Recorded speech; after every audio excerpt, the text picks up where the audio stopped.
Hi guys, and welcome back to lesson 2 in our numeracy skills topic here today. We are going to be rounding to the nearest 10, 100 and 1000. Your learning intention is that you're learning how to round to a certain place value. So your success criteria today is, do you understand the rules for rounding to a particular place value, so tens, hundreds, thousands? And are you able to apply these rules to particular problems? And we'll move on to that towards the end of today's lesson. So your rules for rounding to the nearest 10. If we are rounding to the nearest 10, we need to look at the units. And if our units are 0, 1, 2, 3 or 4, then our tens column stays the same. Likewise, if the units are 5, 6, 7, 8 or 9, then we round up to the next number. So if we were to look at something, say 12, so our 2 is in the units column here, and our 1 is in the tens column. Well, 2 tells us that we stay the same, so 1 is staying as it is, and I'm going to fill in a 0 for that 12. Likewise, if we were looking at something, let's say 18, our units is the 8, so 8 tells us to round up, our 1 would become a 2, and then we would fill in a 0 like that. Okay, so here's some examples. We're going to round to the nearest 10. Well, 11 is made up of 1, 10 and 1 unit. So looking at our units, 1 tells us to stay the same, so we're going to keep that 1 a 1 and have a 0 in place there.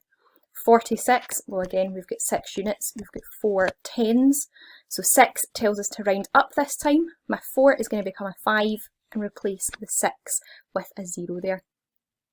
119, well this time I've got 9 units, I've got 1 10, oops, and we've got 1 100 here. There we go. So the 9 tells us that we are rounding that 1 10 up to a 2. So my 100s stays the same. We're only rounding to the nearest 10, not hundreds just now.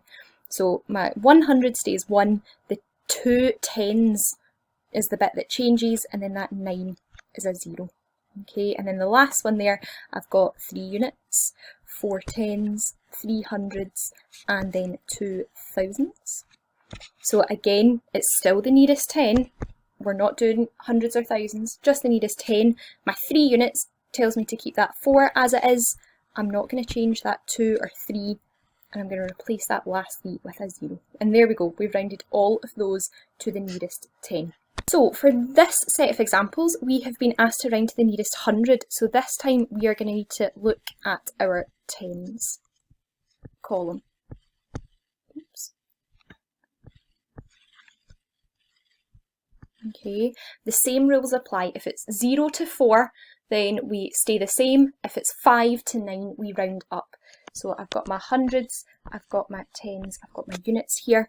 So my 3 tens, this is telling me that I stay the same. So my 600s doesn't change, but it wasn't 6 that we had, it was 600. So I need to fill in those zeros to keep it at the correct place value. Like we did last time, I want you to pause this video and see if you can do the next 3 examples. So hit pause and give it a go yourself. Okay, so you should have had a try here. 467 then. Well, it's the 6 that's telling us whether we round up or stay the same. 6 tells us to round up, so we should have had 500 as our answer. With 1220, we've got 0 units, we've got 2 tens, we've got 2 hundreds, and we've got 1000. So it's to the nearest 100. I'm still looking at the tens column, so that's this 2 here. That's telling me to keep my 200s the same, but it was 1200, so it's going to be 1, 2, and then replace these 2 zeros here. And then my final example here, I've got no units, we've got 9 tens, we've got 100, and then we've got 8000s. So again, looking at the tens, 9 tells me to round that 1 up to a 2, keep that 8 as it is, and then my 9 becomes a 0, and that 0 is a 0. So 8200. And there we go, we've rounded all of these to the nearest 100. Now we've been asked to round to the nearest 1000. So if we to look at the units for the tens, tens for the hundreds. We're going to have to look at the hundreds this time.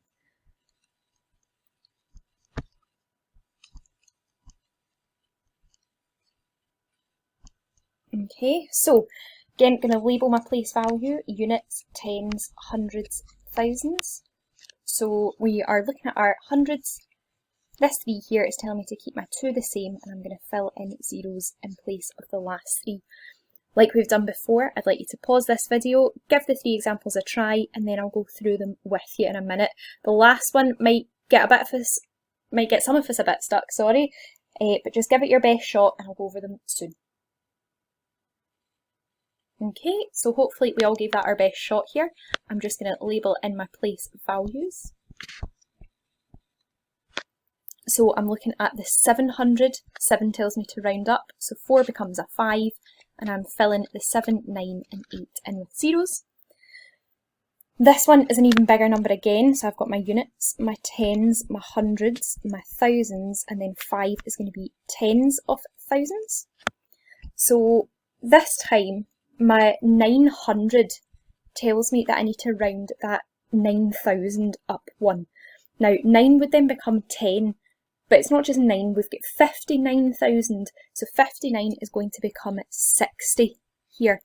And then I need to replace my other 3 9s with a 0 each, so 60,000. Finally, we've got this 72, so that means I've got 2 units and I've got 2 tens, but really I've got no hundreds and no thousands. So if I've got no hundreds, that tells me to stay the same. My thousands are currently 0, so my answer is just 0. I don't need to write 4 zeros, that's not how we write 0 in maths. 72 to the nearest thousand is just 0. Hopefully we managed to get those 3. And you'll be pleased to note this is the last bit of today's lesson. We are looking at estimating.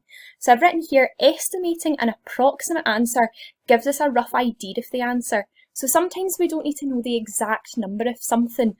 Like if we were talking about the population of Scotland, I could say it's roughly 6 million and you would know how many people that is. You don't need to know down to the units. So in the same way, if we're doing just an approximate sum here, we can estimate and get a rough idea of an answer. Here I've said we need to round to 1 figure accuracy, so I would look at the highest place value of the number and round to that. So for our first example here, I've got 23 plus 49. Well, 23 is made up of tens and units, so my highest place value is tens, so I'm going to round to the nearest 10. That is then going to become 20. 3 tells us to stay the same. Again, 49 is made up of units and tens. 9 tells me to round that 4 up to a 5. So really I'm doing 20 plus 50. And we like to write that as our column sum.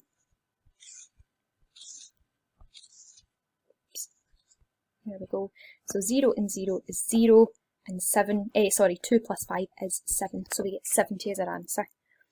Again, for this one, I've got 100, 5 tens and 9 units.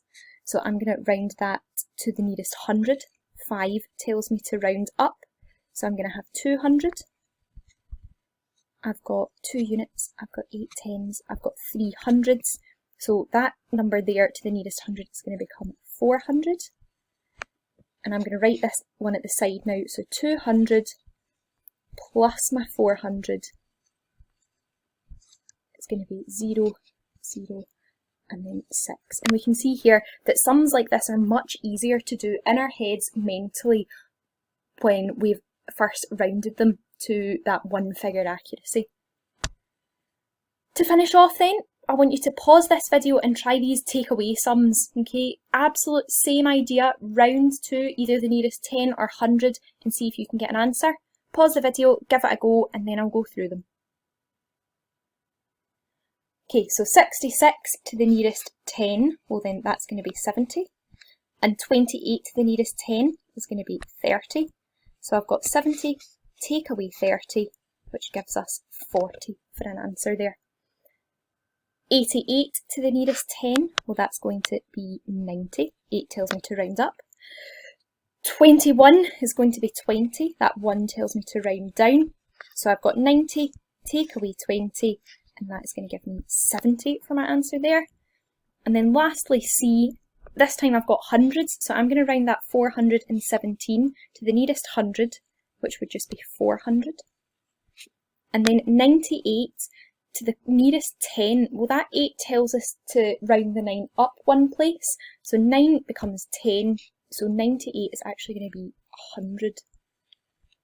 And when we take that away, that's going to give us 300 for our answer there. Alright guys, that should finish the notes portion of today's lesson.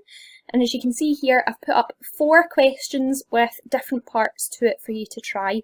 Again, I've put them as a Word document in our Teams group on Teams. So you should be able to print that out if that works better for you, or you can just pause the video here and try the questions. I'll post answers tomorrow, so have a go first and then mark these questions tomorrow. Any problems, you should be able to post photos as well as typing questions onto Teams. So if there are any issues and you're marking your questions and you don't know where you've gone wrong, even take a picture of your working and post it, and that way I can see and get a better idea of maybe where you're going wrong with these questions, okay? Any problems, just type a wee message in the group chat and I'll get back to you as soon as I can.